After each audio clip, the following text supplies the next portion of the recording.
The President of the European Commission, Ursula von der Leyen, and her cabinet was here in Delhi for key talks. With me is the Commissioner for Defence and Space, essentially the European Union's Defence Minister. So welcome to WION. And my first question to you is essentially one of the key outcomes was defence and security. What is your assessment about where the future is for India and the European Union? What can the European Union give to India in terms of the defense partnership? Well, first of all, thanks a lot. Really pleasure and honor to be with you together here on your TV. And definitely Commission President visit with all the Commission, or what we call college members. That is a very significant step, which is showing how we consider important, strategically important, our relations with India. During all those days, I was repeating that from my personal point of view, the 21st century will be a century of space and of India, with Indian role, globally, both geopolitically and economically, will increasing up to real global leadership. So for that reason, we, European Union, as a democratic entity based on very clear democracy, human rights values, and India, which is the biggest democracy worldwide, based on the same values, our cooperation can bring a lot of benefit both for us too, I mean for India and for European Union, but also for the whole global development, which is now quite turbulent. There are a lot of different challenges, security challenges, both for European Union and for India, and our cooperation can be very important. From another side, of course, our cooperation can bring additional added value for Indian economical development. We are a very big market, rich market, and our economical and trade relations can bring a lot of benefit both for India and for European Union. And that is what, both sides, we agreed yesterday in between of the government and the European Commission, all the different formats of future partnership, starting from free trade agreement and ending with possibility to have a strategic pact on defense and security. So coming on that pact, in fact, during the Delhi address, the President of the European Commission talked about a partnership with India on defense and security on the lines of South Korea and Japan. If you can elaborate on that bit, and also India's interest in joining the Pesco, the European Union's permanent structured cooperation, how it will be helpful between the European Union and India? Well, first of all, the pact, we can look into example of Japan, European Union and Japan pact on security and defense, or pact with South Korea. They are frameworks which are defining the strategic direction on what those pacts can bring for both sides. Both in political cooperation on different issues related with security and defense, but also very practical cooperations on, for example, cooperations among the industries in developing of joint projects, in strengthening possibilities for export and import, in creation of joint ventures and things like that. So it depends what we shall decide to put into that pact. But significance of the pact and message of the pact is of strategic importance. That is showing that European Union and India are standing on the same basis of the same values, and that is very important message to the all the world, because as I said, the world for time being is living through quite a turbulent period. Also, Pesco. Yes, Pesco is a special program of inside of European Union for development of joint defense projects. They can be very, very different, starting from very precise or practical developments of defense industry with some projects like development of naval capabilities or air defense capabilities. And that is, for India to be part of that and to participate in Pesco, I think it would bring a lot of added value because that allows to have access to some kind of innovative ideas and things like that. Mm-hmm. For EU, it's beneficial also to have industrial power of India, with possibilities to ramp up production of different weapon systems, which are very much needed for Europe because we're facing quite big challenges, first of all, from aggressive Russia, and we need to ramp up our production and our defense capabilities in a very, very urgent way, what I call Big Bang way, because different intelligence services are predicting, European intelligence services are predicting that Russia can be ready for next aggression against EU or NATO member states during the next 5 years. Mm-hmm. So, and that is what exactly is the reason why we have very clear wish to have strategic partnership with India, to have all the possible ways of developing partnership in between of our industries, and Pesco is one of those possible instruments. Mm-hmm. So you mentioned about the situation in Europe. Now we know that the war in Ukraine is in its third year. We yesterday saw the verbal clash between President Zelensky, the US President Trump, and the Vice President Vance as well. So what is your sense about what happened at the White House, how it will have its impact on European security? Well, of course, as we saw that, it's very clear that a lot of European leaders, both national and Commission President Ursula von der Leyen, after that clash said in a very simple way that we stand with Ukraine and Ukraine will not stay alone. Mm-hmm. Because it's difficult for us to understand what is American strategy, both towards Ukraine and towards the whole European security situation. We have heard strange statements, for example, during Munich Security Conference. Mm-hmm. Now again, such a development which we have seen yesterday, for us again is a signal that United States are perhaps disengaging both from security of Ukraine and perhaps from security of European continent, which is, well, they have such a right to decide, but that is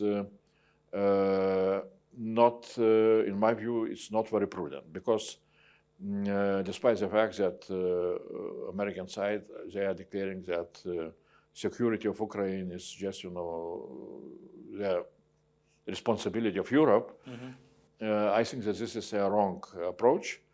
Because if Ukraine will fail in defense of their own security, their own sovereignty, that will bring, of course, a lot of threats, first of all, to Europe, but also it can bring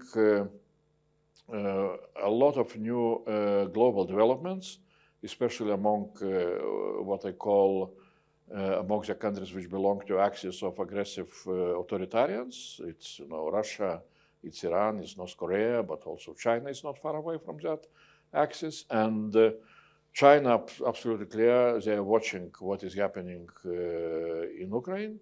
And if they will have possibility to decide that the West is weak, that we cannot help Ukraine to withstand against such an aggression, China will make a conclusion that they can become also much more aggressive, either towards Taiwan or to some other directions. So that is why American thinking that it will not affect their situation, I consider this is quite a wrong assumption.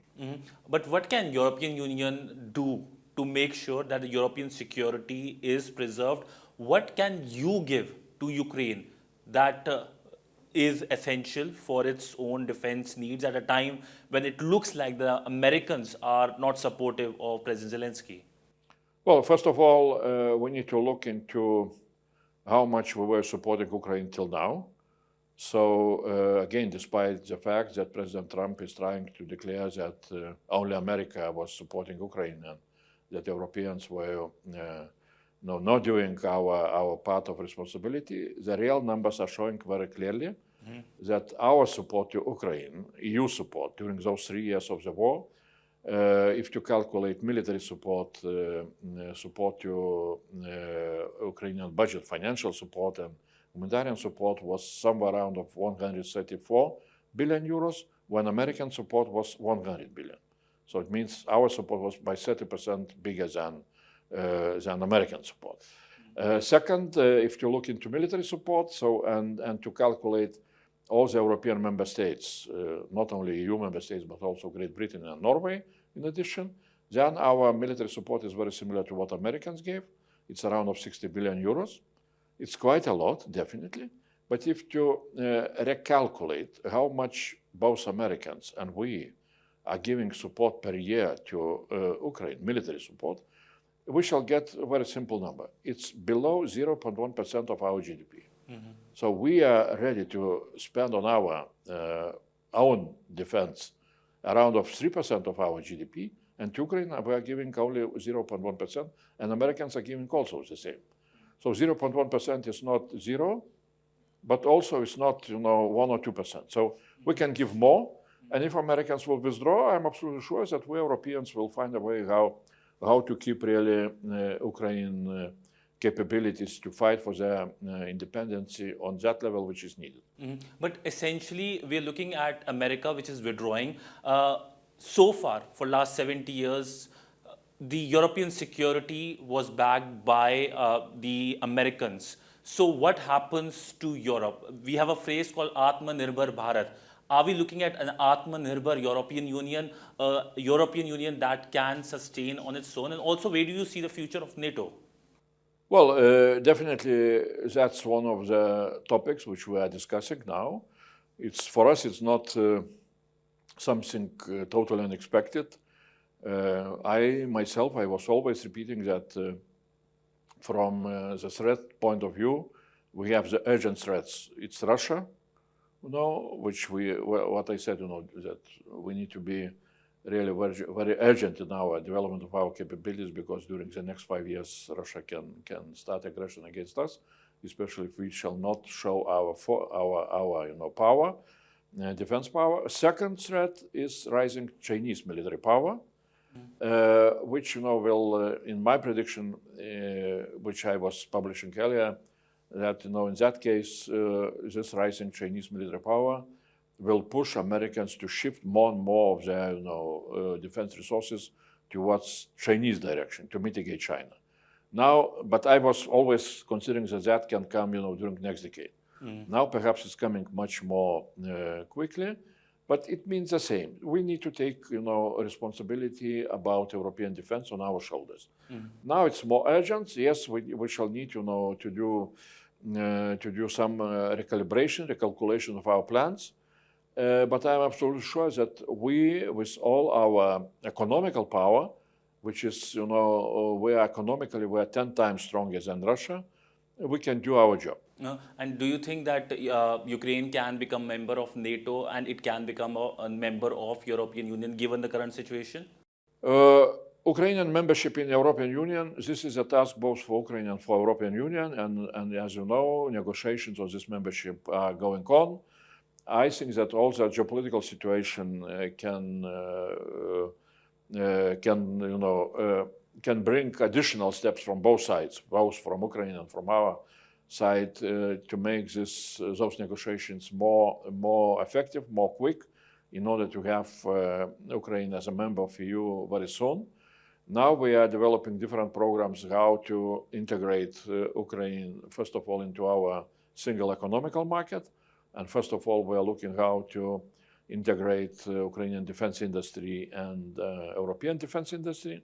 That would be beneficial for Ukraine, but also beneficial for us, because Ukrainian defense industry became very strong during 2 years period of time, since the beginning of the war, Ukrainian defense industry raised their capacity to produce weapons by 35 times, from 1 billion euros in 2022 up to 35 billion last year.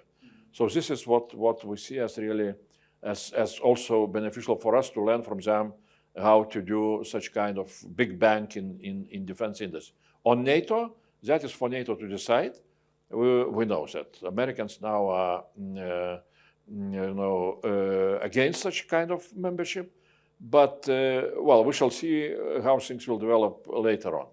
And how do you see India's position when it comes to the war in Ukraine? The Indian Prime Minister has said that this is not an era of war. India has supported Ukraine with humanitarian supplies as well. Of course, India has very good relationship with Russia as well. So how do you see India's position? Well, definitely India is very important strategic geopolitical player, and we remember Prime Minister Modi visiting Kiev. That was a very strong signal. And India always is supporting in other, international bodies, territorial integrity and sovereignty of the countries. Of course, that is very, very clear basis. We can look, into the future how to find the best solutions for our common position. Definitely, we are looking how to implement our and American sanction policy towards Russia much more effectively, especially in sanctions on export of their oil and gas, because that is how Russia is still financing their war efforts, and that is why I think that we can really look for good understanding and good cooperation also with India. One big announcement that came during the visit was the announcement on a space dialogue. You're the space commissioner as well. So what are we looking when it comes to space dialogue? Also on maritime cooperation, we saw the exercises between India and the European Union in the Gulf of Guinea, I believe. How are we looking at European Union and India to make sure that there is more maritime cooperation, especially in the Indo-Pacific, where the situation looks very volatile? You mentioned about high-level space dialogue, which we consider as very important because really India is very dynamic and ambitious space player. During the recent years, we were informed about very ambitious space agenda of Prime Minister Modi with exploration of Moon since 2040 with landing on Moon. You were the first country to land on South Pole of Moon. You are planning to have space station, and you just recently, successfully made it. You made this docking of satellites, so it's very impressive achievements. European Union is also very strong in space, especially in development of some systems which are giving, very high quality services to all the people, including to Indian people, like Galileo navigation system or Copernicus Earth observation system. We are looking how to develop additional capacities of those systems. Now we are developing new system IRIS² for satellite secure communication. Again, we are looking how to offer to India some services which will be provided by that system. And we can look into longer term future, because what we can see, really space is becoming revolutionary. Developing space is revolution developing space, we can say so. And here will be a lot of new possibilities, like exploration of Moon and later on Mars, or manufacturing in space, energy production in space, and here everywhere we can be very good partners with India. On maritime awareness, again, that is very important, and especially in Indo-Pacific, it's very important area of our cooperation. Till now, we're doing quite a lot because definitely it's very important for India, but it's also very important for European Union, because this region not only from geopolitical point of view is very crucial for global stability, but also for economical needs of European Union. This region is also very important because that is the region where we have the biggest trade relations with the whole region. And I believe the EU plans to put a liaison officer at the Indian Ocean Information Fusion Center here in Gurugram. When can we see the liaison officer taking charge, and how important it will be for European Union to have its eyes on the Indian Ocean through the Indian Center? Well, as I understand, there are agreement to have such kind of our representation in this office. It's not my portfolio directly, but nevertheless, I understand how important it is. And as I understand, there are only technical issues to be agreed in order to implement that agreement. Second, definitely, maritime awareness, and especially of this region, is very important. And here we can look into all the new, technological developments, how to implement that surveillance of the situation using our space capacities, using our underwater capacities, and so on and so on. So that's for sure, again, from one side it's very important. From another side, it will be a good symbol of our stronger and stronger cooperation on strategic issues. And essentially, when the talks happened on Friday, we saw all the cabinet members together in that room. It's very rare to happen like this. But how much the conversation was on the war in Ukraine? What did you brief to the Indian side, and what was the view of the Indian side when it comes to the situation in Ukraine? Well, definitely, I had a chance to have direct talks, direct conversation with State Minister on Defense, also with the Minister on Space, and also with the leadership of Space Agency. And of course, I informed them how we see the whole situation on the European continent. What does it mean for us, those threats which we are facing from Russian side? And what does it mean from practical point of view? Because what we are discussing and what we are ready to start to implement is, of course, our program of what we can call rearmament. Because what we see from NATO evaluation, our defense capabilities have quite large gaps. And since we have very clear evaluation by intelligence services how dangerous urgently can become a situation, so we need to ramp up our production, our rearmament, and that is where cooperation between of our defense industries and space industries are becoming very important. So my last question to you is your last word on how does European Union plans to deal with the United States, with Trump's United States, which is right now looking very difficult. The HRVP was there, no meeting could not happen, and it looks like the comments coming from the Trump administration can be quite problematic for Brussels. So what's your sense? What should we look out for as to how the relationship will go forward in the future? Because this is a very close relationship, but now it's looking like that it's going towards opposite direction. Definitely, that is what worries us, because transatlantic relationship for whatever 80 years was crucial for not only for security in Europe but for the global stability and security. We are not changing our position. Unfortunately, we see that some changes perhaps are starting to appear in Washington, D.C. with the new administration. We can just guess what next is coming. I doubt if we can, influence that position. We shall not change that position, but we need to be prepared, to take at least, much more of responsibility on our own security and our own defense. And in economical field, I would say that, approach of new administration to start, tariff wars with everybody, starting from Canada and Mexico and maybe, even with European Union. I don't know about India. That is, how to say, we're ready. I mean, what we think that this is a mistake, first of all. Big mistake from American administration side. But if they will introduce any kind of really very unproportional tariffs, we shall answer with the same.